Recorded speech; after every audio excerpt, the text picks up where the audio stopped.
accuse me. Whose funeral is this? Dear Lord. Nobody answered her. They just stared, not with sadness, not with surprise, but with the kind of fear people feel when they believe they're seeing someone who shouldn't exist.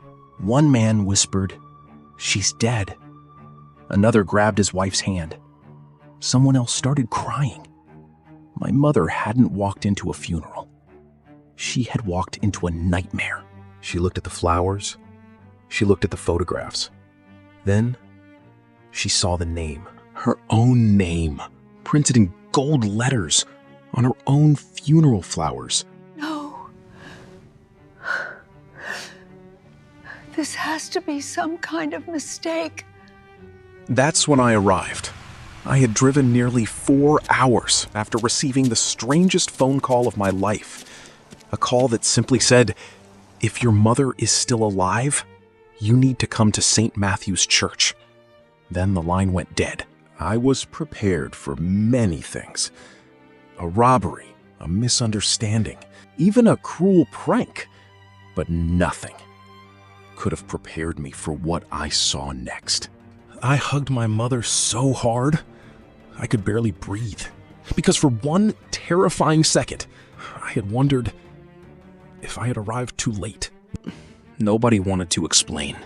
Nobody wanted to look me in the eye. It was as if every person standing there already knew something that I didn't. Then the doors opened, and the woman holding the funeral papers looked like she'd just seen a ghost. She didn't scream.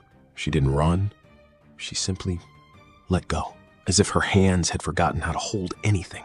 That's when I saw it. A death certificate. Already signed. Already filed. Already accepted. For a woman standing right in front of me. At that moment, I wasn't trying to understand who would organize the funeral. I only wanted the answer to one question. If my mother was alive, then who had convinced an entire town that she was dead? 4 days earlier, life still felt ordinary. My mother had no idea that someone had already begun erasing her from the world. Mrs. Carter, I'm sorry. I thought you had passed away. She laughed. So did the mail carrier. They both blamed it on a ridiculous rumor. Neither of them realized it wasn't a rumor. An hour later, something even stranger happened. She read the screen once, then again, then called her manager without saying a word. Mrs. Carter, would you mind coming into my office? There's a problem with your account. My mother expected to hear she'd forgotten a password, maybe misplaced a payment. Instead, she read 7 words that changed everything. Deceased. Frozen. 2 words. And suddenly, 40 years of savings no longer belonged to her. My mother looked at the bank manager, confused and almost unable to understand what she was hearing. She was sitting right there. She was alive. Yet the system in front of them claimed something impossible, that she was dead. He wasn't accusing my mother of lying. He looked terrified, because according to every official record in front of him, the woman sitting in that chair did not exist. She didn't cry. Not yet. She was still trying to convince herself that somewhere, someone had simply made a terrible mistake. The next day, the nightmare followed her. The receptionist looked at the screen again. Then she looked at my mother. Her expression changed. The appointment she had scheduled no longer existed. According to the system, it had been canceled. My mother asked the only question that made sense. Who had canceled it? Who could have done something like that? The receptionist struggled to say the words, because the reason behind the cancellation was something nobody should ever have to hear. The system showed that the appointment was canceled because my mother was listed as deceased. Imagine hearing that. Imagine standing there, breathing, speaking, while strangers politely explained that you had died. By then, my mother was no longer confused. She was frightened. Because mistakes don't leave messages. Mistakes don't follow you home. There was no return address, no name, just one handwritten sentence. A message that made one thing clear. This was never an accident. It wasn't a mistake anymore. Someone wanted my mother to believe she had already lost. That night, the phone rang, but there was no voice on the other end. Only silence. Only slow breathing. Sometimes, silence can be more frightening than words. Then, headlights stopped in front of her home, and my mother realized whoever was doing this wasn't finished. They never rang the doorbell. They never looked back. They simply left funeral flowers for a woman who was still alive. Friday, 4 days away. My mother didn't know what would happen or who was coming. But for the first time in her life, she wasn't afraid of dying. She was afraid that someone was trying to make sure the world believed she already had. Standing there, I realized something. Nobody seemed surprised that my mother had arrived. They weren't confused. They weren't asking questions. They were terrified because she wasn't supposed to be there. The woman in black wasn't crying. She wasn't grieving. She wasn't even looking at the casket.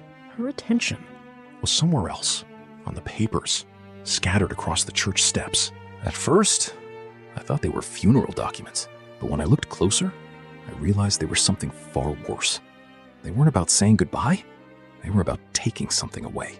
I picked up the folder before she could take it back, and one question immediately crossed my mind. Why would anyone bring property documents to a funeral? She never answered, but she didn't have to. Her silence, her fear, told me more than words ever could. Every page had one thing in common. My mother's name, followed by one terrible word: deceased. I kept turning the pages, hoping I was wrong, hoping there was some explanation. Then, I reached the final page. Someone had already prepared everything. The paperwork, the transfer, the signature. They were trying to take everything my parents had spent a lifetime building. My mother looked at the signature carefully. She didn't need more time. She knew immediately those weren't her hands. That wasn't her writing. Someone had forged her identity. Then I looked at the casket. Something about it felt wrong. It was too light. 6 men had carried it inside, as if there was almost nothing there. Before I could open it, the priest stepped forward. He looked afraid. Not angry, afraid, as if he already knew what we were about to discover. At that moment, I wasn't thinking about tradition. I wasn't thinking about respect. I only wanted the truth, no matter how painful it was. And then I opened it. The entire church went silent. Because inside, there was no body. No body, no flowers, no goodbye. Only paperwork. Enough paperwork to erase a person's entire life. They weren't burying my mother. They were burying her identity. Every piece of information that proved she existed was being turned into evidence against her. Whoever planned this wasn't trying to steal one thing. They wanted everything. Her home, her money, her history, her name.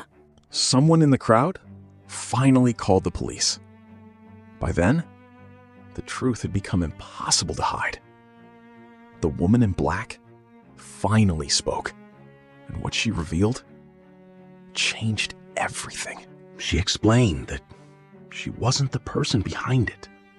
She had only been hired to organize the funeral. She believed the story she was given. She thought the family had already said goodbye. She had been used. Just like everyone else, she wasn't the mastermind. She was another victim. Someone had fed her the same lie that fooled everyone else. Then, something small fell from one of the folders, a business card, and on the back, a message that revealed this had been planned. Everything had been scheduled. The fake death, the funeral, the transfer of ownership, even what would happen after my mother's life had been erased. We walked away from that church with no answers to every question, but we still had each other, and that was enough. because my mother still had the one thing they failed to steal: her existence. Some people think stealing a home is the worst crime imaginable. They are wrong. The worst crime is convincing the world that someone never existed at all. As long as someone speaks your name, the truth can never be buried.